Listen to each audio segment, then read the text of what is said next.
It happened over the weekend. A GO bus driver charged with impaired driving, but that was easy enough to spot. The shift supervisor saw that the driver was acting drunk. They called the police. The police officer issued a breathalyzer test, and ultimately he was charged. But what if it had been a joint? How much pot is too much pot? And once recreational marijuana use becomes legalized, how will employers know who is too high to drive? That's a question that the bus industry is struggling to answer. And the problem is, with alcohol, I think everybody has a pretty clear understanding about what impairment means, how many drinks you can have before you're over the threshold, what 0.08 means, what 0.05 means, but there is no 0.08 or 0.05 for cannabis use. Doug Switzer runs the Ontario Motor Coach Association. It covers tour and charter buses, and its members are worried that legalized marijuana could translate into big problems on the roads. But the problem is there's no real standards, there's no 0.08 for Canada.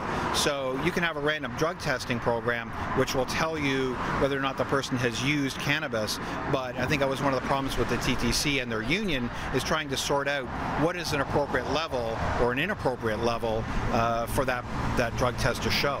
How high is too high to drive? Turns out it differs depending on where you are.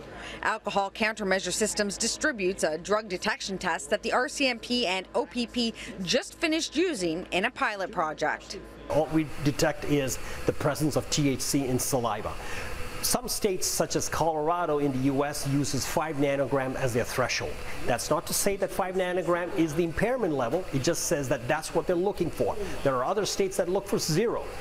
What this drug tester tests for is the 5 nanogram. It's as easy to use as a pregnancy test. The officer swabs the driver's tongue and places the applicator in the test and waits. It can't tell you how much you've smoked or whether or not you're impaired, but it can measure the amount of drugs in your saliva. What it does test for is the presence of THC in the saliva, so there's no time limit associated with it. What I can tell you is that the active ingredients in saliva is present for 1 to 3 hours after smoking. The TTC just won the ability to execute random drug tests on all its employees, although TTC CEO Andy Byford wouldn't say what threshold, if any, the transit company will use to gauge impairment. What we say to our employees is, if you have a drug or an alcohol problem, we can and we will help you, but you must come forward. Declaring that problem after an incident is not good enough. And bus operators say having no threshold isn't good enough either. By getting those thresholds established, we can ensure that school buses in Ontario remain the safest mode of transportation. We need the tools to be able to manage our employees, our drivers, so that we can make sure that we don't have people who are driving a motor coach who may be impaired. Some of the answers to those questions are expected on Thursday. That's when the federal Liberals are expected to introduce legislation that would legalize recreational pot use by the summer of 2018.